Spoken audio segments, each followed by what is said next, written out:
the free enterprise system. And we must never take for granted the fact that the fabric of civilization rests on honest money, honoring of contracts, freedom coupled with responsibility, individual property rights.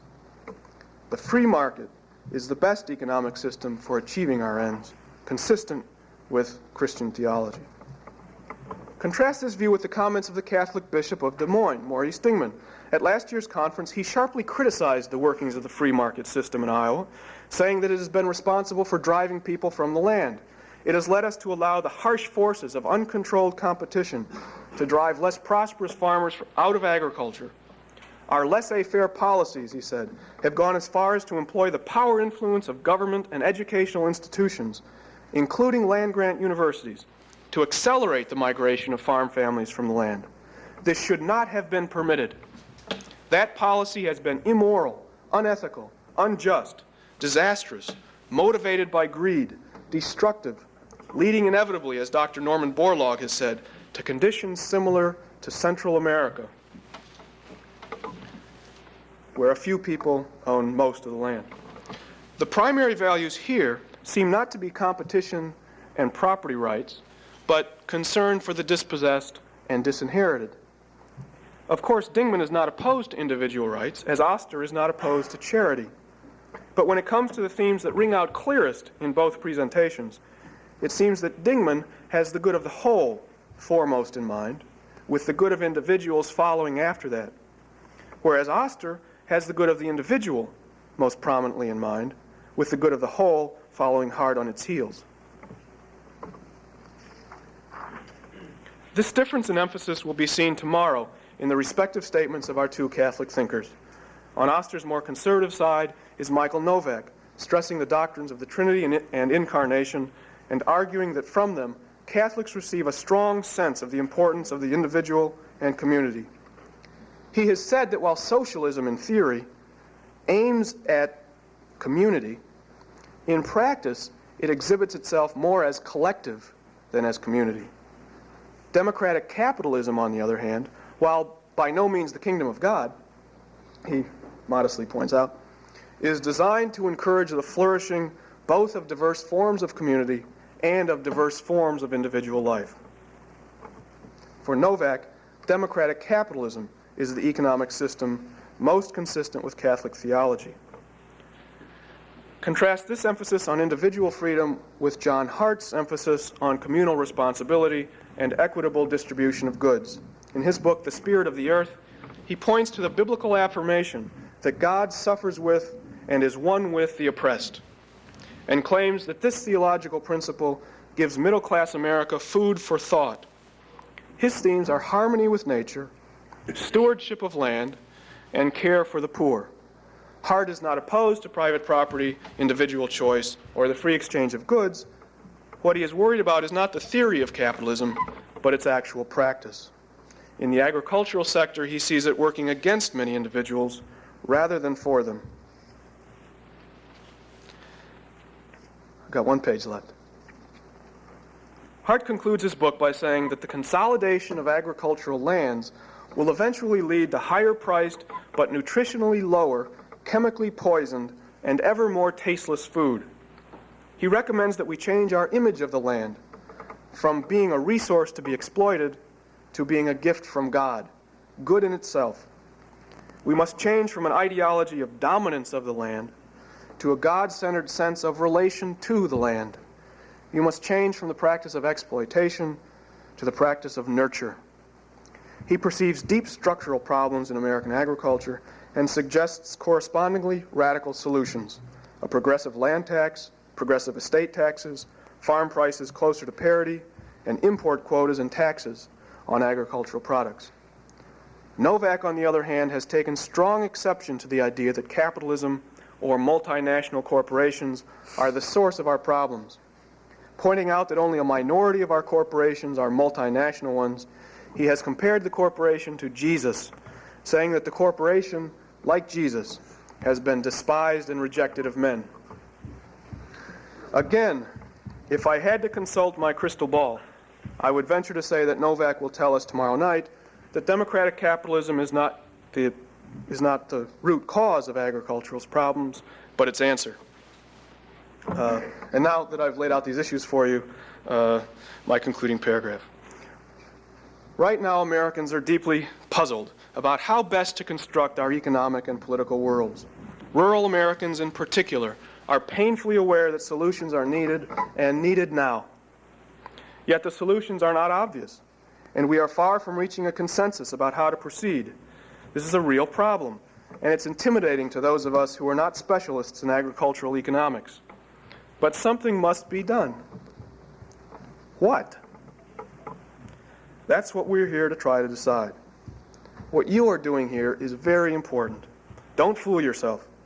Public dialogue is the only forum in which a rational consensus on these matters, a rational consensus, can be hammered out.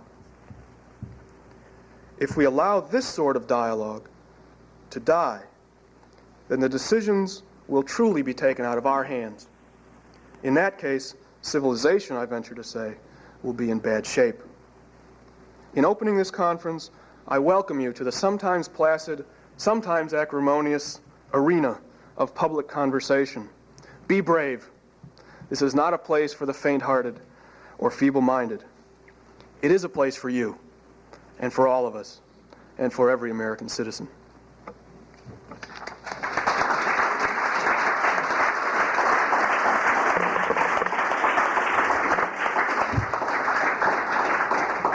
Thanks very much, Gary. Now it's my pleasure to introduce to you one of America's, perhaps America's, most distinguished journalists in the area of agriculture, and certainly an Iowa prize, Mr. Loren Soth. Loren?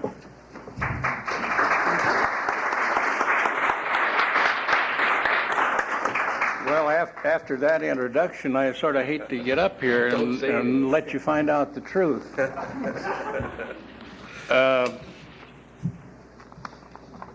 By the way, we didn't import a lot of grain in 1983, Gary. Your source is mixed up there. Let me begin by saying I pledge allegiance to the family farm of the United States of America and to the land-grant agricultural college for which it stands. I pledge eternal vigilance to uncover and undermine any conspiracy that threatens these sacred institutions. I thought I had better take an oath and give my credentials right at the beginning.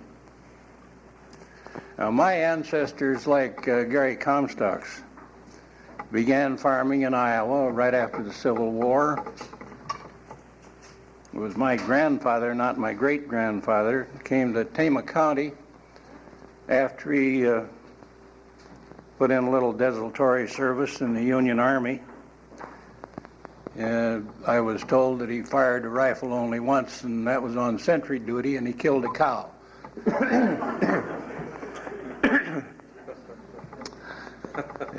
My grandpa was a loyal member of the Grand Army of the Republic, the GAR, the American Legion of those days. A determined Republican all his life.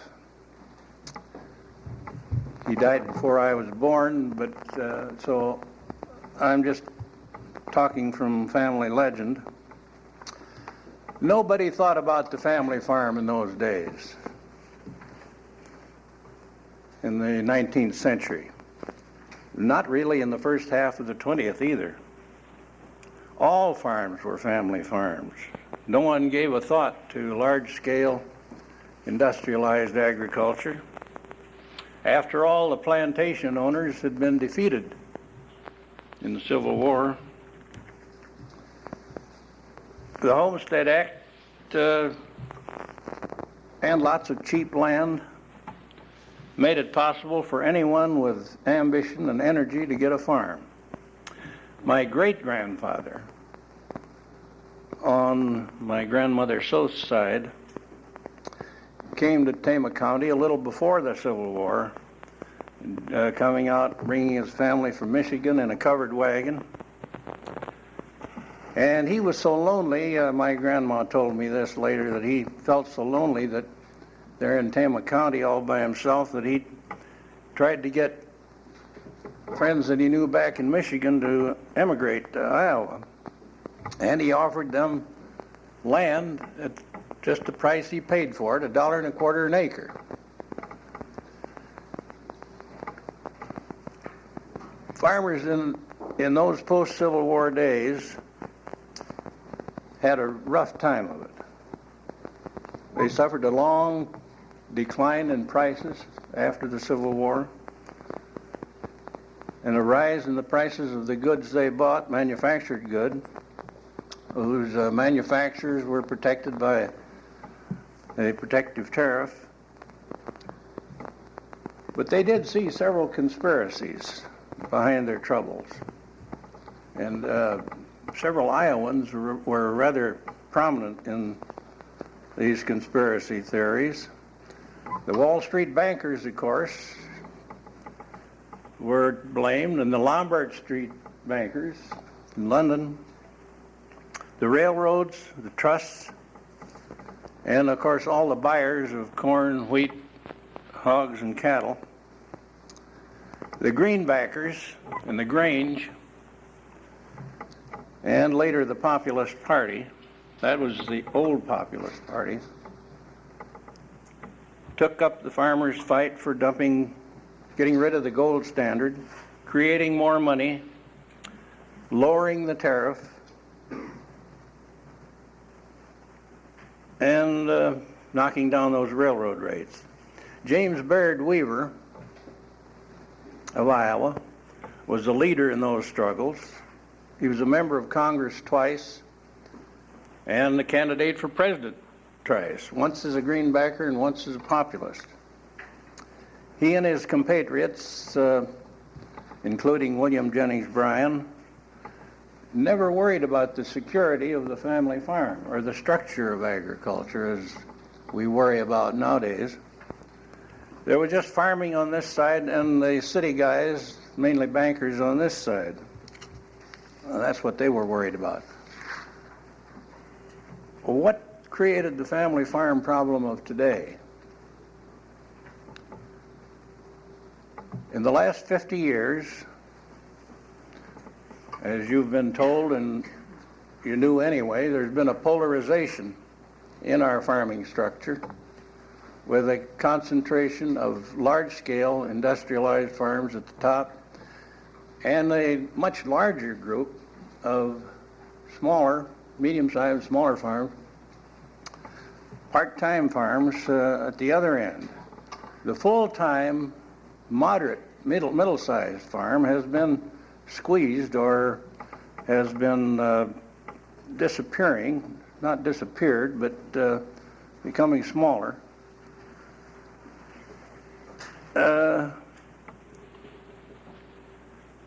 But even now,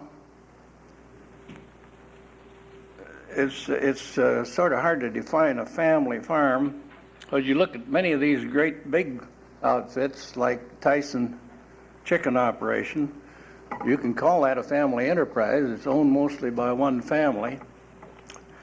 And we don't have a conspiracy of really non-farm corporations in agriculture, but the classic family farm, the full-time, largely owner-operated, only a modest amount of hired help, is fading as a proportion of the total farm industry, which in itself is shrinking in numbers.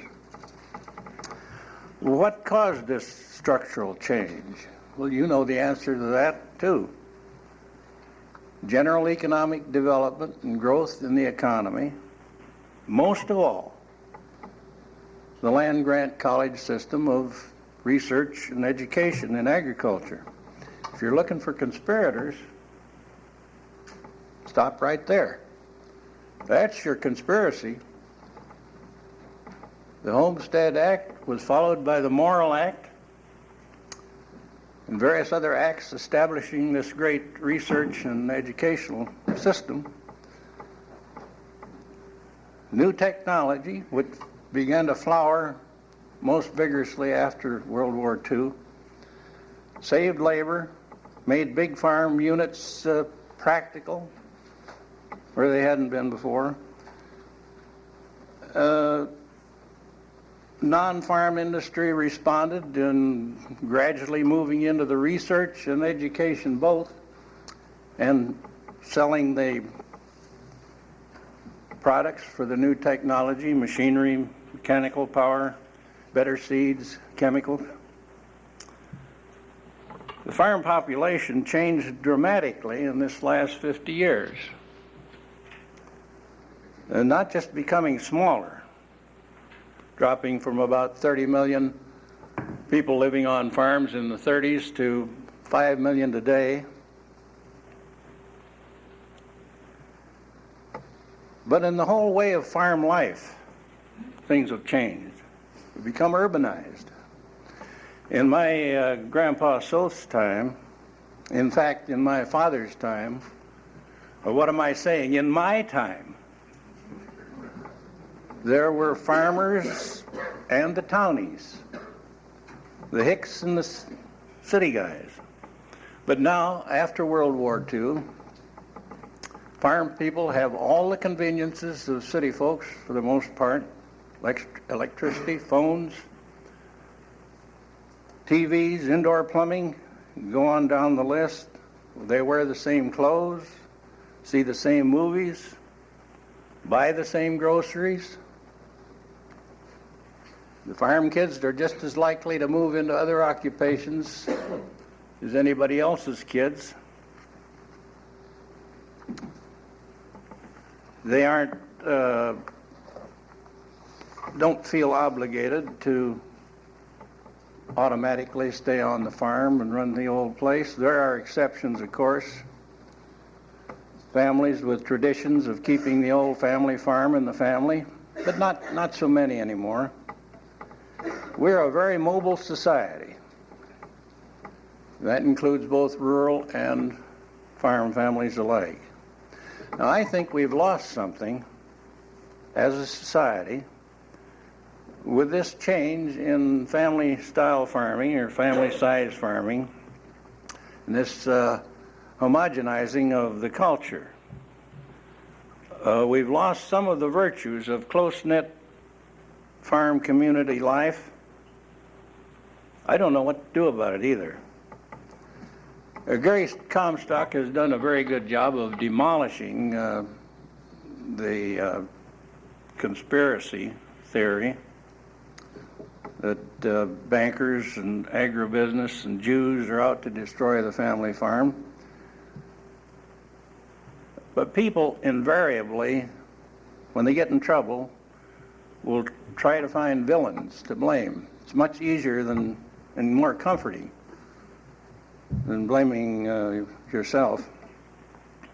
I got a letter the other day from a farmer who had testified at one of the recent Senate Agriculture Committee meetings over in western Iowa. And he gave that familiar line about how the bankers were wrecking farming, and he apparently did not recognize that the bankers were wrecking banking too in rural areas.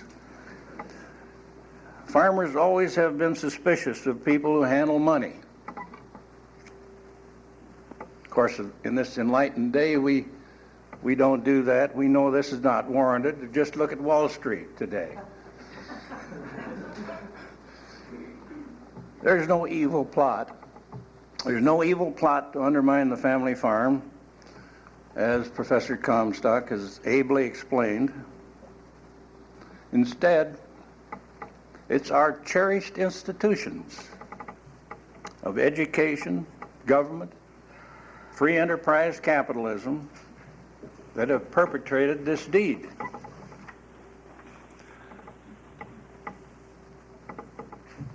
I don't want to leave the impression that this weakening of the independent family farm has come about through some divine ordination or by the functioning of a free market, which some people seem to regard as the same thing. There are imperfect markets. There are semi-monopolies and oligopolies in buying and selling.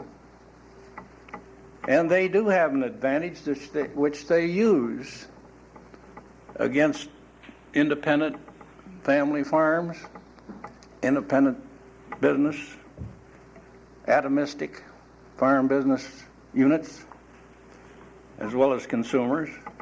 And to claim that this system that we have developed has risen out of capitalism has not affected and is not affecting the structure of agriculture, I think is absurd. Of course it's affected it. Big units in education and research, big units in production of chemicals, machinery, and then buying from farmers prefer to deal with big units on the production end. That's obvious. Urbanizing and commercializing of farming, full-time, large-scale farms have an advantage. Put in a note here that all farms, I think, today are what we'd have to call commercial, part-time farms. Many Iowa farmers don't even raise chickens, keep a cow, or even raise a garden anymore, or can food for the table. They're commercialized. The idea of this independent family out there self-sustaining and subsisting, that's pretty well out. Now the Department of Agriculture economists and the economists at the land-grant schools have shown that big farms have little advantage over the medium-sized farms in output per man or per acre, physical productivity. In other words, the gains in productivity taper off very rapidly at a certain volume of farm business. But the big farms do have advantages other than that. There are economies of scale not related to the production process, but in buying and selling services from agribusiness, and I must say from the land grant system and USDA. There can be no doubt that the colleges, the ag colleges, always emphasizing productivity, new methods, have been supported most vigorously and effectively by big farmers and by agribusiness. And they're human, they're political. The college folks respond to help those who help them. The whole fraternity, which sometimes called the agricultural establishment, conspires, if you want to use that word, to stress growth, expansion, bigness in farming as elsewhere in the economy. And we're just like the Russians in this. Doesn't seem to be characteristic just of communism, but of capitalism too. The Russians are always seeking to get bigger units and make things bigger.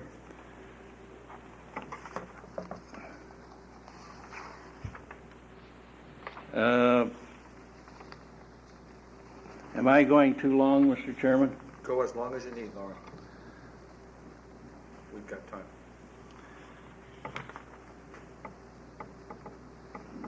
I should add to that list of conspirators that the so-called Farm Cooperative Credit System and even the Farmers Home Administration are sort of in this game too. Now, I'm not saying this is evil or not evil. I'm just saying this is the way it has gone. If we want to do anything about this, that is, protect and help lesser members of our society, farm society, take social action. We had our land reform at the time of the Civil War, really before that, in the North anyway. And if things keep on going the way they've been going, we're in danger of having to do it all over again. Because we are concentrating the farm business in fewer big units.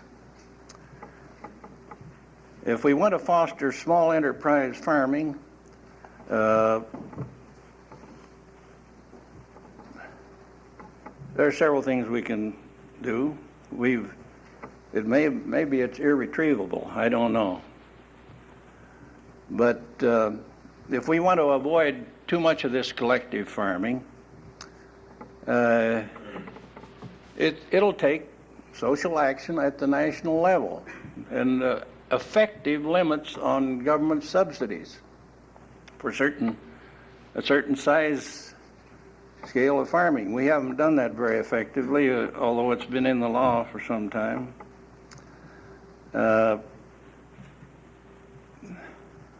We could adjust credit policies. We could adjust research and education policies. If we see social virtues in a more independent small-scale farming, including part-time farming, we could cultivate it. It has one advantage that I see: more economic equity in our society. And there's nothing wrong with that in my mind. There are virtues in free enterprise capitalism that we all know about, but there also have to be limits on it, and we do place limits. And why not in agriculture if that's what we want? The worshipped free market is not really, I assure you, is not of divine origin, despite what some of the exponents of this doctrine have implied in these seminars. I wouldn't want to claim that democracy stands or falls on the basis of small enterprise farming. Jefferson thought it did, but if that were true, we're already lost. We've already lost the ball game on that. So my conclusion is that the family farm as we define it here is not a lost cause if we take some modest actions. I mentioned limiting government subsidies per farm.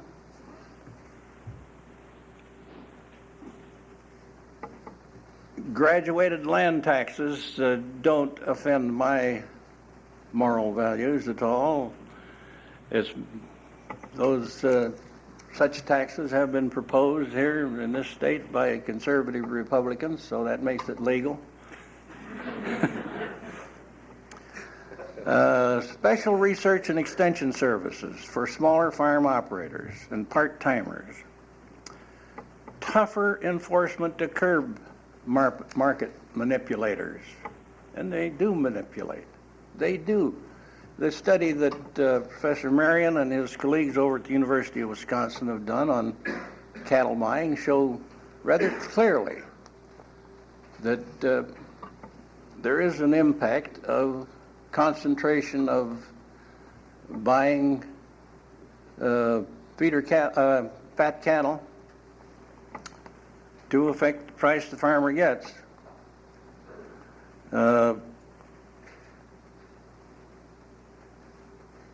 Strengthen farm cooperatives and see that they really function as cooperatives instead of just joining the agribusiness giants. What is needed, in my opinion, is not a theoretical free market, because nobody really believes that anymore. If they do, they're about to leave the White House.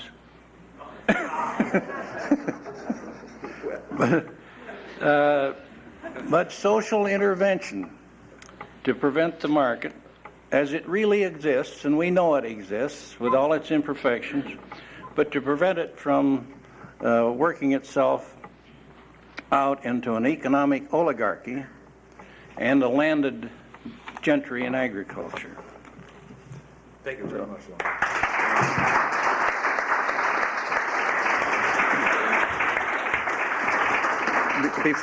Before we start our questions and comment period, let me make just a couple of quick announcements for you. After this program at 1:30, Professor Bill Gillette from the Department of Journalism and Mass Communication has put together a marvelous 10-minute slideshow, multi-slide machine show on the farm crisis. If you've got the time, I suggest you stay around after we adjourn and watch that pictorial essay. It's very worthwhile seeing. Don't forget this afternoon at 3 o'clock, Professor Bruce Marion from the University of Wisconsin will be presenting the first side of a sandwich. Is the family farmer being squeezed out of business by monopolies? His respondent will be Professor Tweeten, and then at 8 o'clock in the sunroom of the Memorial Union, Professor Tweeten will take the other side, dealing with the same issue and presenting another view. After listening to Lauren and Gary this afternoon, I can tell you, having read both of the papers that you'll hear later on today, this is a lovely sandwich affair. The papers that are being presented from the perspective of the economists give a lot of good, hard stuff in terms of which the ideas presented by Gary and in Lauren Soth's presentation can be digested and analyzed. It's a very nice opportunity for you. One last thing. At the back of the room there are some order forms available. If you'd like to order a copy of last year's proceedings that have been edited under the title of Is There a Moral Obligation to Save the Family Farm, edited by Gary Comstock and put out by the ISU Press, soon to appear, why stop on your way out and pick up an order form and order a copy. Now let's go to questions, comments, and other Solomonic observations. In the back.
Is there a question associated with that comment? My question is, my first question was, why it wasn't somebody on the panel. Got that one. Is that the only question you have? Probably. We'll try it. Go. All right. It's nice. It's a nice question. Gary, I think you have to answer that. I think I do. I can make it brief. I think there's only so much time in every day. And last year at this conference we had 16 speakers, and we're running out of money and running out of time, so I tried to get the best people I could, and I think I've gotten a hold of them. And I wanted to raise the issue and then of the right-wing extremist groups, and then offer some reasons for not believing it. I think that's the best you can do. You're probably right. They think I'm part of the enemy to be struggled against.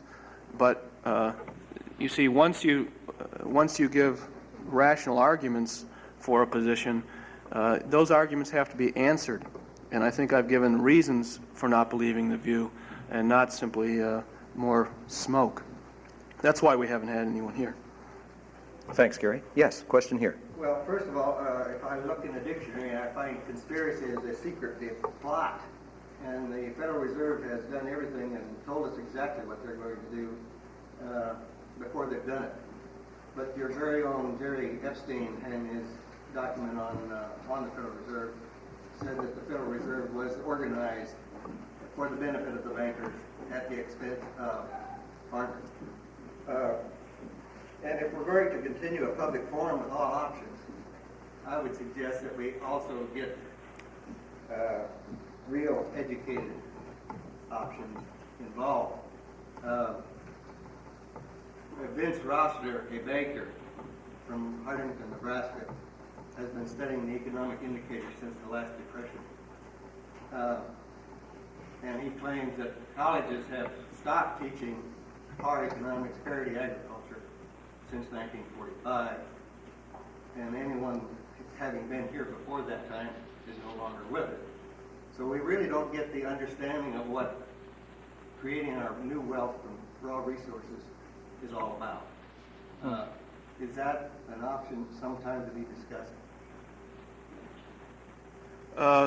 Tomorrow night, Michael Novak will talk quite a bit about how we create wealth. And you might pose that question to him. I also would think that Professor Tweeten and Professor Marion will, in their comment and question period, will have an opportunity to pick up on that line of thought. Because since 1953, we've been creating our wealth with debt injection instead of real wealth. And it seems to me that while we borrow $10, we pay back 11, which in there, I might be labeled as one of those conspirator or right-wing persons. Mm-hmm. I talk some of their language, but I too have read that book a long time ago. There are things that they say that are right, Mm-hmm. but you don't need to apply it to a certain saying. Yes, good. We'll make a real effort to follow up on these comments. Yes, ma'am. Well, to me, I have observed this thing for 73 years. All right, you're giving yourself away. My father passed away when I was 17, and he had it drilled into me that you don't recognize the value of agricultural products. And as I've lived through up to this period, I see you don't. Now, you told about production and the science and technology and all this and that. You didn't mention one thing about the financial aspects. Oh, sure I did. I told you all about James Baird Weaver. Well, Weaver is a person that visited in our home, and this was before I was born, but I have a rocking chair he sat in. That's lovely. Anyway, He was the original monetarist, you know. He was before Friedman. well, now, here He I'm wanted to not solve finished. everything by money. Well, but in November of 1947, we were getting $2.17 for corn. And at that time, you could send a first-class letter for 3 cents. Today, we pay 22 cents. I So- hate that too. Well, I don't hate it. The postal department had economic problems. They raised their price. We're the only segment of society that cannot truly price our product. And there being so many farmers, I realize they all have a different price.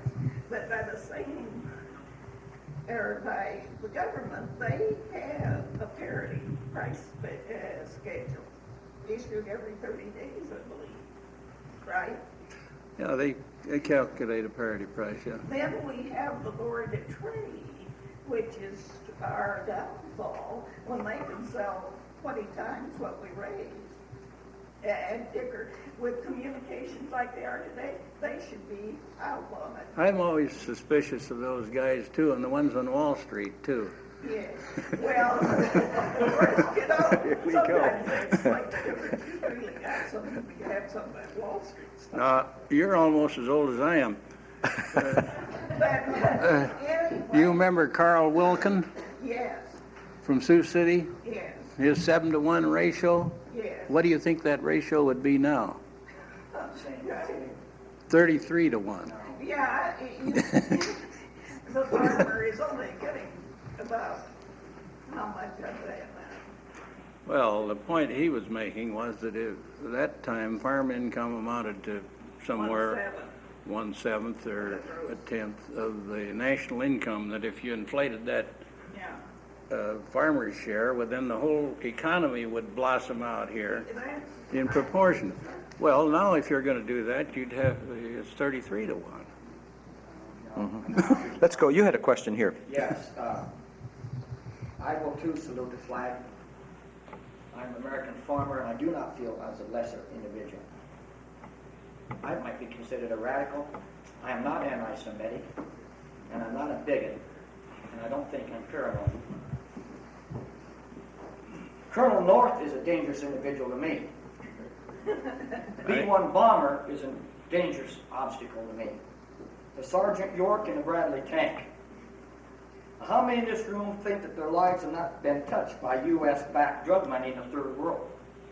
Euro currency, which is skimmed off by foreign aid shipped to these foreign countries by dictators, transported back into safe havens, which is then used to buy property back in the United States.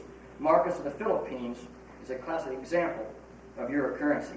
It's being skimmed off. Some estimates are $200 to $300 billion. CI assassination, U.S.-backed money that police forces in the third world help play a role in foreign policy. We are experiencing in the farming sector in the United States legal plunder, which takes from one to profit the other no matter the pain inflicted. The law of supply and demand can be reflected by the wages in which to buy. Low wages, low demand. Importation of local markets importation of local food creates a false surplus. The letter that you got, Mr. Soft, was from Steve Leto, and he got his information from You? the banker. Oh. And then you questioned Mr. Comstock about the importation of corn into this country In 83? in '83. William Miller is a faculty member of the University of Iowa.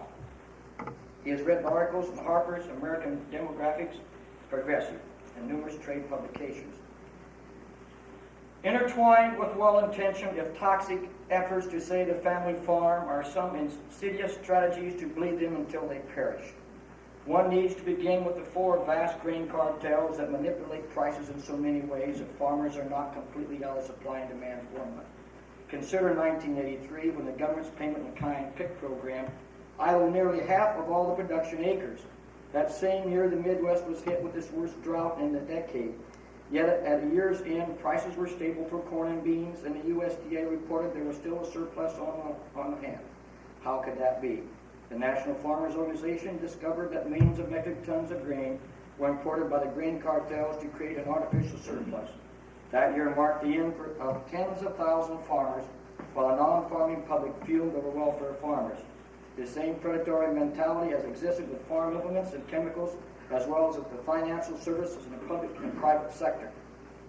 Do you have a question? The question is, the We IMF don't import that much grain anytime. We didn't in 1983. We just don't import it. We don't need to import it. That's right. We We don't. don't need to import beef. We don't need to import pork either, but we do. Question back Well, here. we import some beef, all right. Yeah. I'm wondering if he isn't like another fellow out east, and a little trouble with his memory. That he defied me, not sure the comment to me or what happened. I wonder if that is the same effect that the South has on training people. Oh, I see. You're wondering whether there's a problem in memory function here? Does seem to be spreading, doesn't it? Perhaps. Yes. I admit that. I have a question about these conspiracy theories. I wrote across all kinds of them, and I think I read where Henry Ford had a book published that was sent over to Europe before in the 20s or something like that. We won't be able to Read this come for dinner tomorrow. anti-Semitism theory of British bankers or British Jewish bankers and things. And And I was just wondering, is there any evidence of a conspiracy to perpetuate this conspiracy theory? Yeah. I think your question has its own answer. Are there any other questions? Yes. I wonder if I could ask sort of a general question. There seems Yes. to be a discussion that it's economics on the one side and ethics and values on the other side. And the kind of impression I'm getting from the comments today, and I want to ask whether this impression is their impression, is that in economics, in purely economic terms, there is large agreements on purely economic terms on the way you ought to farm. That is, you ought to use, you ought to be efficient, you ought to use best technology available and so on, manage prices even. Whereas, so there's large agreement there, but on the ethical value side, it seems to be a whole spectrum of ethical positions and value positions, and so it's kind of, seems to be kind of disarray there. And so, is it my impression, and is it your impression, that with this disarray from an ethical value perspective, that as long as there's disarray there, then what will happen in the farming will just be on a purely economic basis? Gary or Lauren? Well, the economists will have to answer the question whether they're all agreed that